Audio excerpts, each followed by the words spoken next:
Mungkin tadi menjawab juga ada pertanyaan. Ya, bagaimana survei HAIS? Ya, kita mensurvei infeksi yang terjadi di rumah sakit. Oke, ini dia. Ya, ini balik lagi ke ini, ke slide yang ini. Satu-satu kita keluarkan. Ini secara sistematis. Ya, ini saya buat dulu tahun berapa ya? Tahun 2010 apa 2015? Saya lupa deh. Supaya sistematis. Orang pada bingung apa sih, gimana sih? Jadi memberikan itu kakinya dulu, baru tangannya lagi, lehernya lagi, sehingga orang pola pikirnya jadi berbagi-bagi. Jadi ini saya sudah sampaikan. Saya sudah jelaskan kemarin tentang patient safety, kemudian bagaimana kebijakan Kementerian Kesehatan, kemudian konsep HAIS, saya bicara tentang HAIS, konsepnya bisa PAP, IAD, KLAPSI ini ya. Untuk mencegah ini kita lakukan program PPI. Ya, program PPI mulai menerapkan kewaspadaan isolasi. Kemarin kewaspadaan isolasi semua sudah disampaikan. Ingat ya, walaupun kami sampaikan mungkin masih dasar-dasar, namanya juga PPI dasar. Nanti ada PPI lanjut. Tapi buat tenaga kesehatan yang bukan bekerja sebagai patient control, cukup dia memahami dasar saja, ya, dasar saja. Karena dasar itu dia penting dia apa? Ini ya, bagaimana dia melakukan kewaspadaan isolasi. Kemudian saya sudah katakan pendidikan dan pelatihan untuk semua orang. Kemudian ini pencegahan infeksi pada pemakaian alat dan tindakan operasi, saya sudah sampaikan. Sekarang kita masuk ke surveillance, ya. Surveillance inilah tugas utama seorang perawat pengendali infeksi atau infeksi profesionalis. Surveillance itu bukan asuhan keperawatan. Oke. Surveillance bukan asuhan keperawatan. Ketika dia melakukan surveillance, dia harus paham tentang epidemiologi, ya. Dia tahu tentang epidemiologi, ya. Kemudian dia harus menguasai. Novi, aku lagi bicara. Ya. Jadi dia harus mengetahui tentang apa dia tahu? Epidemiologi, tentang statistik. Jadi kalau orang link yang suruh mengambil surveillance, nggak mungkin bisa. Nggak mungkin bisa linknya mengambil. Kenapa? Kenapa linknya bisa? Dia nggak paham, dia kan punya tugasan sendiri. Jangan dibolak-balik. Ya. Linknya disuruh surveillance. Kemudian IP-nya disuruh malah pasien. Oh, nggak bisa. Itu udah toko bolak itu. Jadi surveillance adalah tugas seorang infection control. Oke? Mudah-mudahan Bapak Ibu memahami ini. Slide yang satu ini tolong dipahami. Kalau masih tidak paham, nanti boleh ditanya saya. Memang nggak mungkin ya, nggak mungkin. Apalagi bukan tatap muka. Nggak mungkin belajar 4 hari langsung menguasai ini semua. Jadi kalau tadi ada pertanyaan-pertanyaan, walaupun sudah sampaikan, ditanya lagi, ya wajar-wajar saja. Mungkin tadi dia tidak lagi fokus, walaupun sudah saya sampaikan. Itu wajar-wajar saja. Apalagi ini kita tidak tatap muka, kita secara virtual. Jadi saya memaklumin. Jadi nanti kalau nggak mengerti, silakan boleh dikontak kami. Ya. Surveillance ini, HAIS ini adalah hanya bagian dari program PPI, ya, untuk mendapatkan data HAIS sebagai indikator mutu pelayanan kita. Dilakukan oleh IPCN atau IP, ya, secara aktif, bukan pasif dan terus menerus. Nanti bedakan dengan audit. Audit itu bukan terus menerus. Nanti bedakan. Audit itu boleh link, tapi surveillance itu tidak boleh. Oke? Paham ya? Data HAIS di Indonesia seperti fenomena gunung es. Nggak ada kelihatan, kecil di permukaan. Tetapi kalau kita datang ke lapangan, itu banyak sekali. Terbukti penggunaan antibiotika yang paling banyak sekali. Gitu ya. Jadi selama ini ada pun data IDO itu hanya karena kebutuhan akreditasi. Ya. Bukan meningkatkan mutu layanan. Harusnya meningkatkan mutu layanan. Oke? Harusnya meningkatkan mutu layanan. Jadi adanya surveillance ini kita dapat diketahui karena besaran masalah. Ya, jadi surveillance itu kita mendapatkan besaran masalah. Berapa banyak sih masalahnya, harus ada datanya. Harus akurat, harus jelas. 2%, 3%, 5 per mil. Tidak, jangan dikatakan infeksi kami sedikit kok. Sedikit ini berapa? Infeksi kami besar, berapa? Jadi kalau menggunakan data itu harus valid. Harus apa ya? Jangan abstrak, tapi memang benar nyata gitu. Oke, jadi ini tujuannya apa? Untuk memperbaiki mutu layanan. Jadi kalau awalnya tinggi, nggak masalah. Ya nggak masalah, awalnya tinggi. Tapi bagaimana kita memperbaiki infeksi ini? Kita lihat di sini, Central Line Associated Blood Infection tahun 2016. Ini masih tinggi. Ya, dioperate itu sampai mencapai berapa? 35%. Bisakah klapsi di kamar operasi, di kamar bedah? Bisa. Ini karena masalah pasang infus, pasang sentral venalain, masuk bakteri kuman. Melalui apa? Melalui kulit yang tidak utuh tadi. Oke. Ya. Kalau COVID tidak melalui kulit yang tidak utuh, tidak, dia melalui mulut, hidung, mata. Bedakan. Tapi kalau ini melalui kulit yang tidak utuh bisa jadi klapsi. Oke, kemarin udah jelaskan klapsi sama plapsi. Klapsi pasang sentral penalain. Plapsi pasang periferal lain. Ya. Ini di rumah sakit jantung pun masih tinggi kami. Oke. Kita kalau melihat ini kepatuhan daripada penggunaan antimikroba, ya. Ini ada data-data. Ini bisa terjadi karena penggunaan antimikroba juga. Jadi ini data bisa kita buat bentuk dalam statistik, oke? Bisa bentuk pie, kalau bulan ini namanya bentuk pie, untuk melihat proporsi dari satu infeksi ke infeksi yang lain. Nanti kita bisa bikin batang untuk melihat tren. Nah, itu IP harus paham. Jadi nanti IP ikut pelatihan PP lanjut, ikut pelatihan IP, investment profesionalis, supaya paham melakukan ini. Nanti di sana dibahas tentang statistik yang terkait dengan PPI. Itu saya bilang, saya setelah belajar di FKM, saya baru paham. Saya juga melakukan kesalahan. Karena saya tidak tahu membuat grafik. Pendidikan saya masih D3, saya nggak bisa bikin grafik. Salah. Saya bikin, saya contek-contek dari orang, ternyata salah. Ya, ini dia. Ini dari salah satu kesalahan yang saya buat. Kenapa? Ini saya buat. Saya 2001 sampai 2004. Ini pengalaman saya, boleh dong saya share. Ya, boleh dong pengalaman saya share. Biar tahu teman-teman, nggak mudah, nggak gampang. Saya patient control nurse sejak tahun 99. Ya, 2 tahun saya tidak paham. Jadi Bapak Ibu baru 4 hari. Jadi nggak paham, masih belum belajar, ya betul. Jadi itu belajar lagi. Saya pun belajar lagi. Getol amat saya kalau ada pelatihan PPI dulu. Di Singapura ada pelatihan PPI, saya datang, saya pergi. Ya betul, lihat itu CV saya. Itu belum semua masukkan semua. Ada seminar PPI saya ikut, ada seminar ini saya ikut. Kenapa? Saya mau belajar. Bukan sampai, saya kan udah belajar PPI dasar di Singapura, di Hong Kong. Saya udah PPI lanjut. Udah cukup. Oh tidak. Karena luas, PPI ini nggak bisa seperti itu. Belajar lagi. Ini terbukti. Saya 99 nggak punya data, saya 2 tahun. Ada data saya tahun 99? Nggak ada. 6 bulan berapa? Hampir 9 bulan saya nggak punya data. Nggak ngerti saya survei. Ada data saya tahun 2000? Nggak ada. Kok nggak ada? Nggak tahu saya. Gimana bikin mensurvei? Nggak ngerti saya. Gitu. Jadi kalau teman-teman juga sekarang seperti ini, ya bisa. Jadi saya pun dulu, ketika saya pelatihan pertama, itu dan kan di Kemenkes, di 2 minggu. Saya nggak ngerti juga. Tapi saya coba-coba ngajar. Saya coba-coba belajar. Saya langsung bikin sosialisasi di tempat saya. Saya hanya ngajar penanganan linen.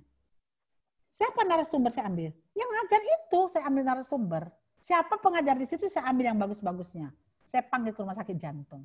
Gitu. Jadi saya dulu ditertawain sama ketua komite saya. Emang kamu bisa ngajar? Emang kamu udah paham PPI? Baru sekali pelatihan sudah ngajar-ngajar. Nggak apa-apa dokter, saya yang rendah-rendah aja kita. Jangan yang berat-berat. Ya, penanganan linen bisa lah, infeksius, tempatkan di tempat infeksius. Yang berat-berat itu suruh tuh narasumber, panggil dari FKM sana, UI. Saya panggil dari FKM UI. Bagaimana mengajarkan limbah saya suruh mereka ngajar. Saya panggil dokter Demak yang paham PPI. Saya panggil dokter Yuli yang paham PPI. Saya panggil mereka. Saya panggil dokter dari Sulanti Saroso. Gitu. Tapi satu hal, kenapa saya bikin? Saya harus buat mereka ini pintar PPI. Semua rumah sakit jantung harus tahu PPI. Saya buat setiap bulan saya bikin pelatihan PPI. Jadi selama 6 bulan saya panggil orang luar. Setelah itu saya dilepas. Sudah saya melakukan. Tapi sambil saya belajar juga. Saya belajar keluar, belajar kemana-mana. Saya gali ilmu. Saya belajar. Jadi kami dulu rumah sakit jantung, nggak ada keluar belajar PPI dasar. Ketika suatu saat saya bilang sama direktur, Pak, direktur suruh mereka ini belajar. Yang ngajar siapa sih? Kamu ada ngajar situ enggak? Ada, Dok. Ya udah, kamu ngajar aja di rumah sakit jantung. Ngapain kamu suruh keluar? Seperti biar mereka tahu, Dok, nggak seperti kata dalam tempurung, saya bilang. Ya sekali-kali mereka dikasih. Ya, ini data saya apa? SSI. SSI saya satu gabung dengan yang lain. Ya salah lah. Tidak boleh seperti itu. Kalau ini bentuk batang boleh, bentuk lain boleh, lain juga boleh, batang juga boleh. Silakan salah satu, mana yang lebih enak. Tapi semua data itu harus bentuk statistik, ya. Jadi gini, jadi ada kita luar. Jadi dengan adanya ini PPI, maka kita bisa lah dengan adanya pelatihan ini, ya ini kita lihat incident rate infeksi menurun dari tahun ke tahun. Kita lihat dari tahun ke tahun ada menurun. Dan ini ada komite di bawah PPI. Ada komite PPI di bawah direktur. Nggak boleh di bawah komite. Kemarin saya sudah sampaikan. Terus ada pelatihan, ada sosialisasi, dan sangat-sangat didukung oleh manajemen. Satu hal, kalau tidak didukung manajemen, tidak usah jadi PPI. Karena harus ada dukungan. Kenapa? Untuk membuat kebijakan, untuk membuat keputusan. Ini juga IAD, ini surveillance saya. Kalau kita lihat trennya itu kan menurun, secara garis besar menurun. Dan saya harus jelaskan, kenapa ini terjadi penurunan. Terjadi penurunan kenapa? Kebersihan tangan sudah meningkat. Penggunaan maksimal sudah APD-nya sudah meningkat. Aseptiknya sudah meningkat. Obat suntik kalau bekas sudah pakai tidak dilarang lagi. Dulu kami pakai jarum suntik berapa kali? Hah? Satu jarum suntik bisa 3 hari. Sama teman-teman sekarang kan begitu. 3 hari, 1 jarum suntik. Saya alamin itu sebelum ada PPI. Sesudah ada PPI, saya bilang jangan boleh lagi. Mereka berubah. Enggak berubah. Saya udah kasih data, enggak berubah mereka. Saya kultur itu, jarum suntik itu. Saya tunjukkan. Jadi saya presentasi setiap bulan. Ini saya presentasikan tiap bulan di morning report. Jadi saya bilang, ini PPI lagi. Iya, nggak apa-apa. Kakak itu nyosor mulu. Iya, karena PPI bukan urusan saya, urusan kita semua. Urusanmu juga, urusan direktur, saya bilang. Jadi direktur saya mendukung, boleh. Jadi saya setiap bulan itu presentasi hasil data. Dan saya kasih tahu kenapa ini tinggi. Kenapa ini bisa menurun. Oke, jadi kita udah turunkan. Gara-gara kita tidak menggunakan jarum suntik berkali-kali lagi kan. Jadi tidak boleh ya, jangan menggunakan jarum suntik lebih dari 3 sekali. Saya bilang seperti itu.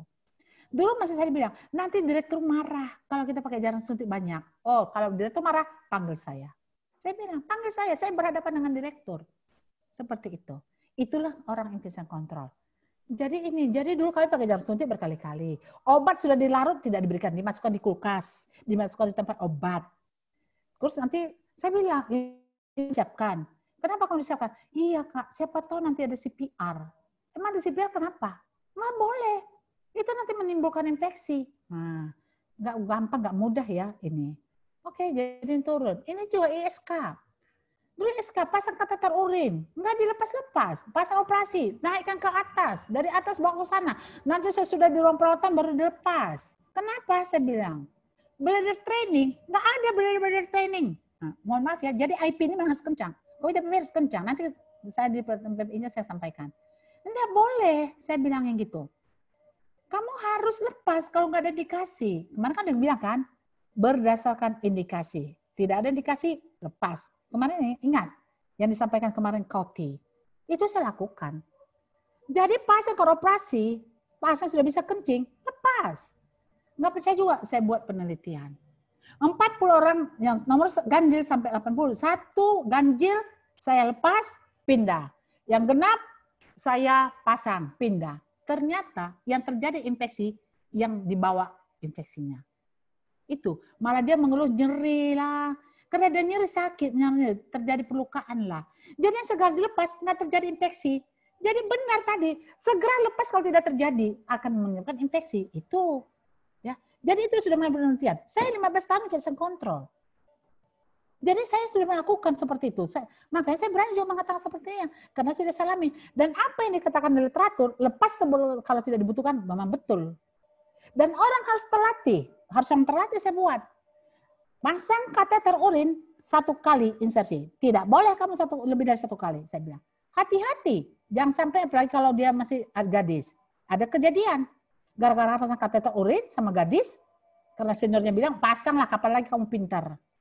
Akhirnya anak gadis orang tidak perawan. Itu banyak cerita, panjang nanti kalau saya bercerita. Tapi hati-hati ya. Dan melakukan perawatan. Kemarin di Kauti sudah disampaikan kan, bagaimana pada insersi sama maintenance, itu harus dilakukan. Ini saya akan turun karena menerapkan bundles. Ya. Turun karena menerapkan bundles. Ini hanya data, ini juga sama. Ini ada VIP, turun karena menerapkan bundles. VIP kemarin saya sudah sampaikan. Bagaimana terjadinya? VIP saya ambil 2005, padahal saya pasang kontrak tahun 99. 6 tahun kemudian baru saya ambil. Kenapa? Ya saya belajar. Ingat ya, jadi belajar. Ini pasien kontak pertama pun banyak belajar. Sampai sekarang saya belajar. Karena ilmu itu belajar, karena ilmu itu dinamis. Sekarang kita belajar COVID, bagaimana keadaan COVID ini, ya. Nih, ini Ido. Ido saya, tadi saya bilang 2 sampai 3. Dari tahun ke tahun tidak ada berubah, siksak, ya. Nggak bisa. Sama dengan di luar negeri demikian. Oke, obat kumannya juga seperti ini, ya. Ini juga peta para kuman, ini pun kita lakukan kerja sama pasien kontrol, ya. Ini juga sama. Jadi surveillance adalah pengumpulan data. Kita lakukan ini pengertian, ya. Mengumpulkan data kesehatan yang penting secara terus-menerus, sistematis, kemudian dianalisis. Setelah dianalisis, diinterpretasikan, kemudian didiseminasikan kepada pihak berkepentingan secara berkala untuk digunakan dalam perencanaan, pelaksanaan, evaluasi suatu tindakan pelayanan. Ya, ini menurut CDC. Yang nggak usah pusing dulu ya, nggak tahu pun nggak apa-apa. Karena pengalaman saya sesudah pelatihan dasar, masuk dia ke pelatihan EPCN atau EP lanjut, saya bertanya, tolong sebutkan pengertian surveillance. Nggak ada yang tahu. Jadi nggak apa-apa lah, dengar aja dulu. Nggak ada yang tahu. Jadi nanti pun kalau saya tanya, apa belum tahu. Tapi nanti baca-baca buku lah supaya lebih paham, ya. Tujuannya apa? Mendapatkan data HIS untuk kewaspadaan KLB, menilai standar mutu layanan, menilai keberhasilan program PPI, identifikasi adanya bukti malpraktek dan meyakini klinisi, ya. Ini dapat dengan melakukan infeksi kita bermanfaat menurunkan insiden rate HIS dengan melakukan perbaikan-perbaikan dan faktor-faktor penyebabnya, ya. Apa yang disurvei? Masalah yang ada.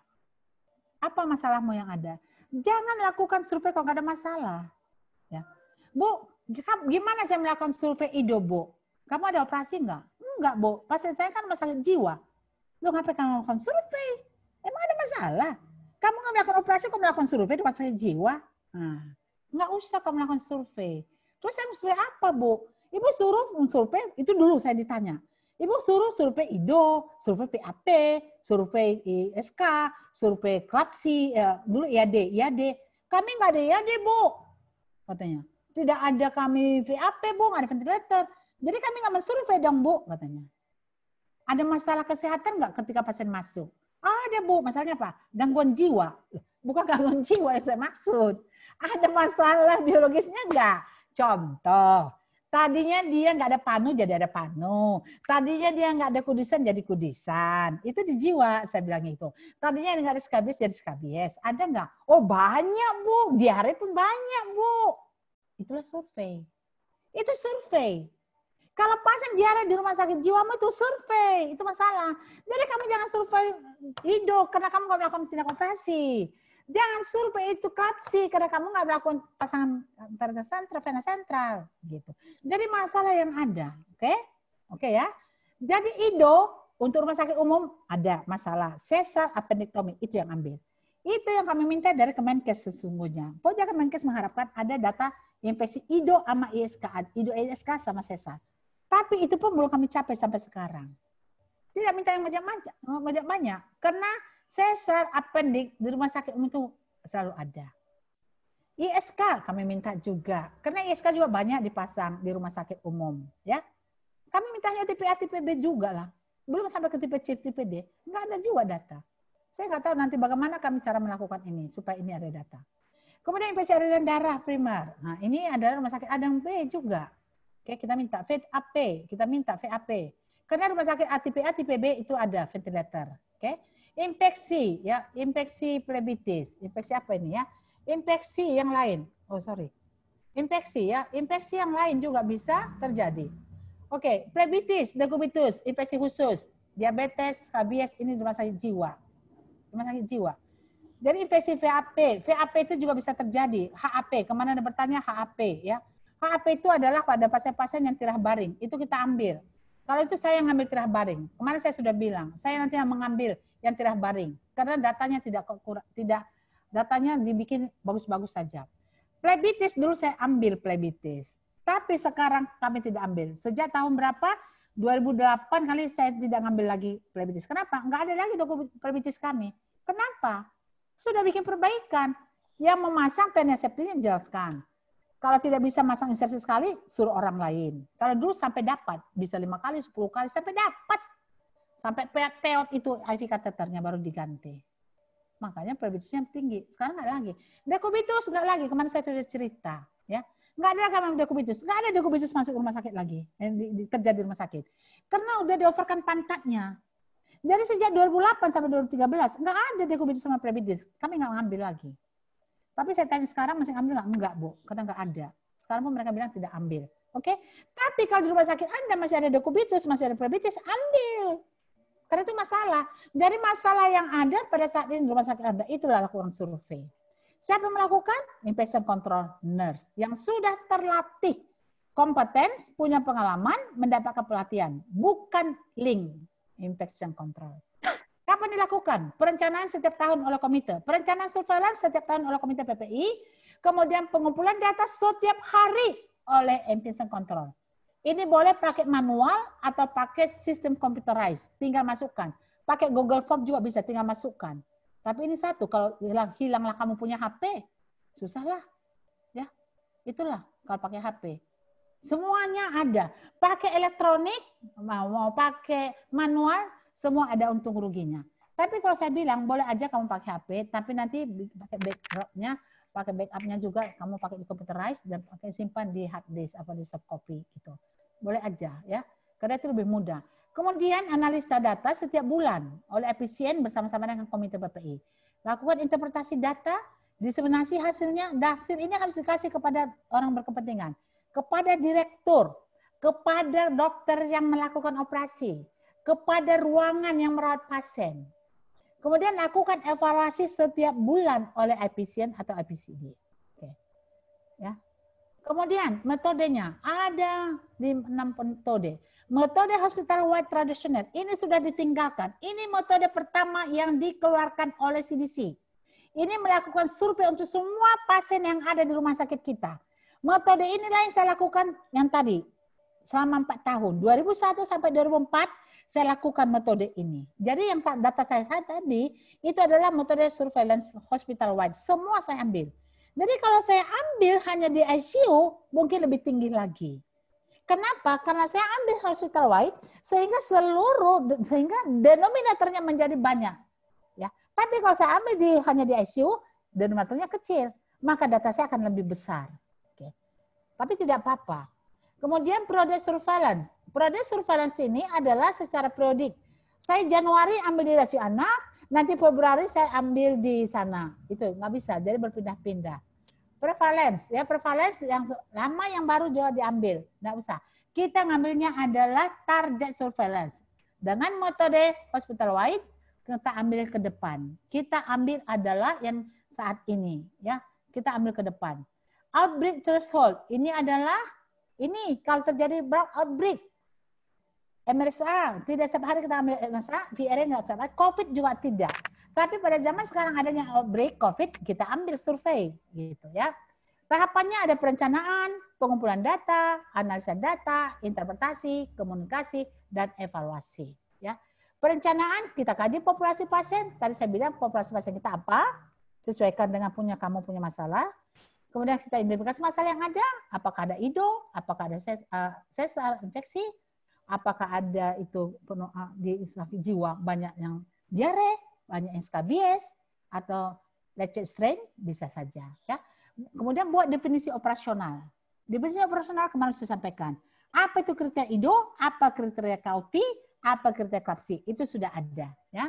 Kemudian kita kumpulkan data demografi, ya ini kita lakukan. Kemudian data daripada medical record, faktor risiko terhadap pemasangan kateter urin, ventilasi mekanik, itu dibuat. Antibiotika. Jadi ini buat format. Ingat, surveillance itu bagian daripada research. Ketika kita melakukan research, tentu ada tools dalam menggunakan formulir.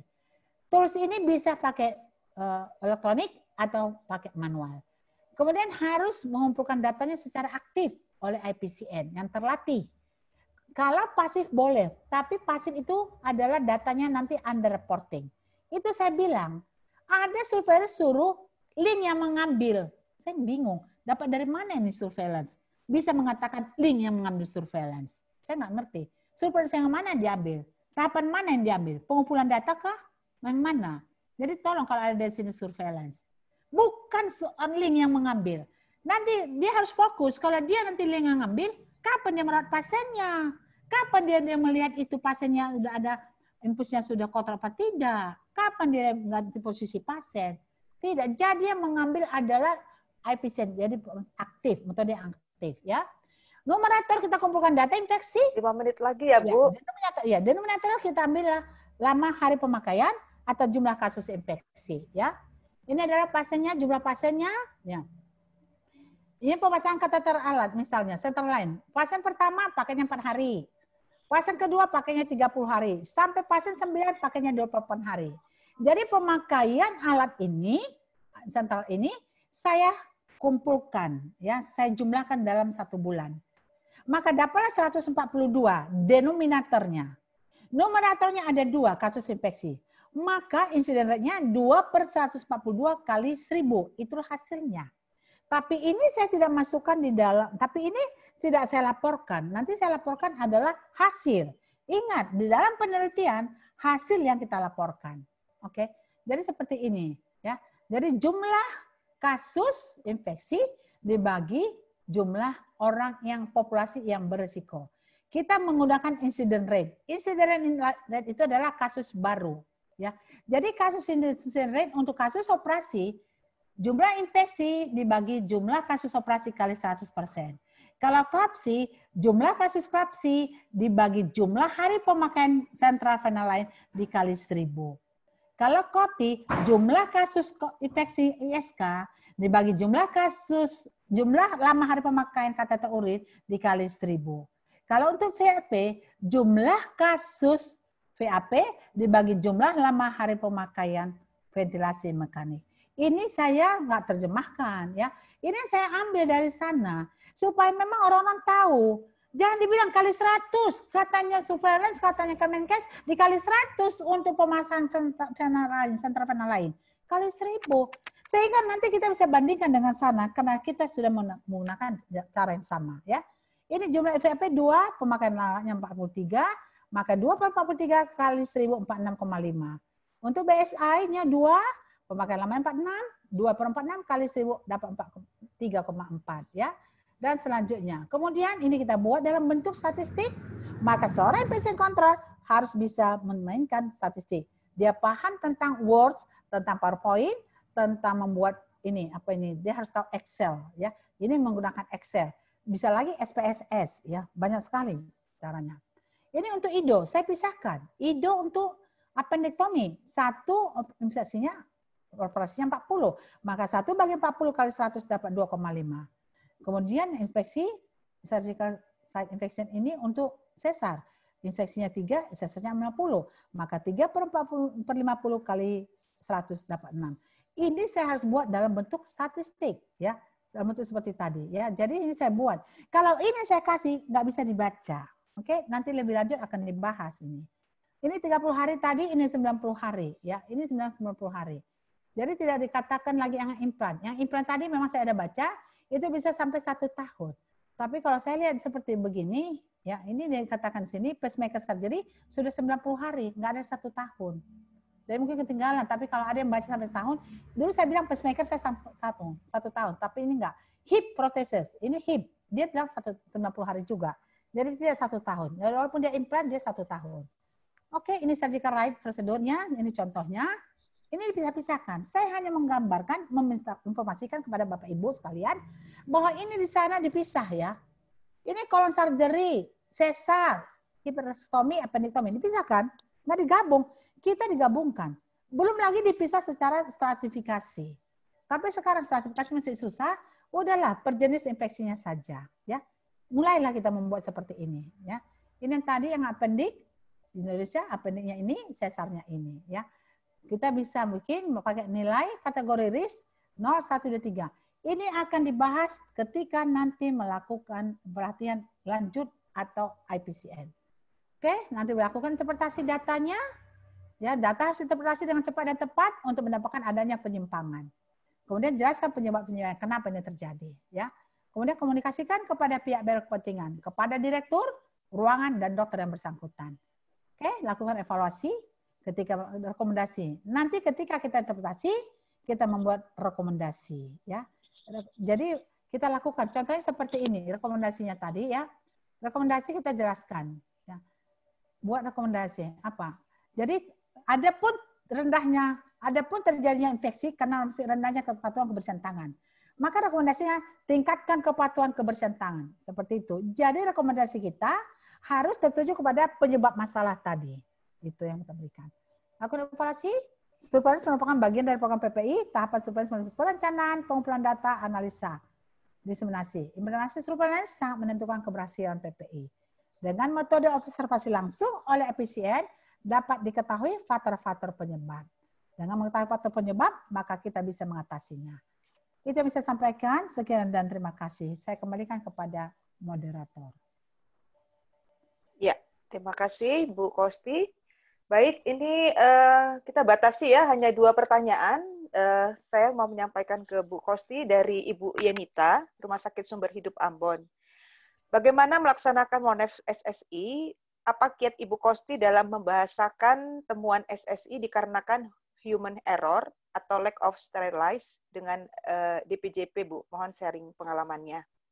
Itu yang pertama. Yang kedua dari Ibu Maria Umiati, Rumah Sakit Panti Wilasa Dr. Cipto. Mohon penjelasan mengapa tidak dianjurkan bladder training. Apakah ada solusi lain selain bladder training? Silakan Bu Kosti. Baik. Jadi Monef SSI. Monef SSI itu tidak di Monef. Monef itu SSI itu disurvei. Dapatkanlah data. Saya Monef monitoring evaluasi terhadap praktikal yang mereka lakukan. Saya Monef terhadap pelaksanaan kebersihan tangan. Saya Monef evaluasi terhadap penggunaan alat pelindung diri. Itu yang saya Monef. Bagaimana saya memonef? Tentu saya punya tools. Yang ya tidak. Jadi saya buat adalah item yang seharusnya. Jadi sebelum saya memonef, memang sudah ada standar. Standar kebersihan tangan sudah ada, ya, standar penggunaan alat pelindung sudah ada. Jadi itu nanti saya lakukan. Kemudian saya lakukan audit kebersihan tangan. Itu. Jadi kalau survei SSI tidak di Monef, tapi di survei. Bedakan survei, bedakan audit, bedakan Monef. Ya, seperti itu. Kemudian untuk human error. Jadi kalau terjadi SSI, cari akar masalah. Ketika mencari akar masalah, barulah kita lihat apakah menggunakan fishbone, tulang ikan. Ya, pakailah fishbone. Pakailah juga 5W. Kalau pakai fishbone, kita lihat dari 6 unsur. Lihat dari mennya, apakah manusianya mennya? Ataukah ada dari materialnya, alatnya? Apakah dari metodenya tidak ada kebijakan, tidak ada pedoman, tidak ada panduan? Apakah dari meninya nggak ada? Apakah dari mesinnya nggak ada? Jadi itu kalau kita mau mencari, itu lakukan penelitian. Lakukan penelitian, kita harus menggunakan fishbone, ya, atau 5W. Ini tadi saya bilang, ini adalah bagian dari penelitian riset. Ini hanya suatu gambaran. Tapi untuk memastikan ini kenapa, itu harus kita lakukan penelitian. Sehingga tadi saya bilang, ketika saya melakukan interpretasi, itu kemungkinan terjadi karena kebersihan tangan tidak lakukan, karena ini tidak lakukan. Makanya nanti salah satu fungsi dari efisien melakukan riset penelitian. Lakukanlah penelitian. Kenapa infeksinya tinggi? Apakah dari dokternya, apakah dari sini? Tapi kita sudah melakukan hipotesa. Apa itu hipotesa? Dugaan sementara. Kita harus membuat dugaan sementara. Nanti dugaan sementara inilah yang kita buktikan melalui penelitian. Kemudian yang tadi mengenai bladder training. Kenapa tidak bladder training? Tadi sudah disampaikan, kemarin pencegahan KOT. Semakin lama dipasang kateter, semakin berisiko infeksi. Kenapa? Karena itu merupakan benda asing dalam tubuh. Ketika masuk benda asing ke dalam tubuh kita, secara alamiah, imunitas kita mengadakan perlawanan. Maka dia akan mengadakan perlawanan, maka menurunkan imunitas. Kalau turun imunitas, maka kuman-kuman yang masuk dengan jumlah sedikit pun akan terjadi infeksi. Ya. Jadi bladder training itu dipakai, mungkin itu ada karena gangguan. Misalnya pada pasien TURS. Pada pasien TURS itu mungkin itu dilakukan. Tapi sesingkat mungkin harus dilakukan. pelepasannya. Jadi mungkin tur itu juga nggak lama, mungkin hanya 48 jam. Saya punya pengalaman untuk pasien-pasien tur, ya. Saya punya pengalaman pasien-pasien tur. Jadi 48 jam sudah selesai. Jadi memang kita harus perbaiki. Kita lihat nanti sosialnya, kita lihat. Jadi kalau selain dari terus itu tidak lakukan bladder training, jangan alasan bladder training supaya orang pasien tidur. Itu ada di literatur ada. Dikatakan di sana di literatur di luar sana, jangan melakukan pemasangan itu karena demi kesenangan petugas kesehatannya. Tidak boleh. Ya di kita banyak. Supaya bisa tidur, itu pengalaman saya juga beberapa puluh tahun yang lalu. Pasang dipasang, kenapa belum dilepas? Orang mereka bilang, saya tanya-tanya, dari jaga pagi bilang, jaga sore aja deh, biar kita nggak repot-repot, nanti dia ganggu-ganggu kita suruh buka. Jaga sore bilang, nanti aja dijaga malam. Jaga malam bilang, besok aja pagi, nanti kita diganggu-ganggu tidur. Nah, ini salah satu. Ya, kalau saya cerita panjang lebar tentang ini, nggak boleh. Saya bilang, kalau pasien kita megang pasien, saya nggak boleh tidur. Saya nggak mau tidur kalau saya megang pasien. Itu saya. Karena apa? Saya bekerja, saya kan istirahat di rumah. Saya hanya 8 jam, 16 jamnya ada di rumah. Kalau saya tidur, pasien saya jadi infeksi, saya merasa apa ya, tanggung jawab moral saya tidak ada seperti itu. Terima kasih Ibu.